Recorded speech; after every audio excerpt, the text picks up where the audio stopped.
Hi everyone, welcome back to another video from Tutorialify. In this video, I'm going to show you how to remove profile picture from your Canva account. To remove your profile picture from Canva, you can open the Canva application on your mobile device or log into your Canva's official website on a web browser. Here I've opened up the Canva application on a mobile device. Make sure that you're inside the home page logged into your account and then tap on the hamburger menu appearing at the top left corner. This will open up the menu interface where you need to tap on your username at the top. Now, click on Settings. Under Settings, tap on your account. Click on Edit Photo and click on Remove Photo from the pop-up. Confirm that you would want to remove the photo by clicking on Remove Photo once again.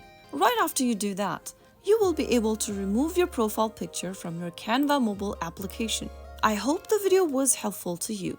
If it was, make sure to give us a thumbs up. Don't forget to subscribe to the channel by hitting that subscribe button. Press the bell icon so that you'll never miss out another upcoming upload from us. I will be back again in the next episode. Thanks for watching.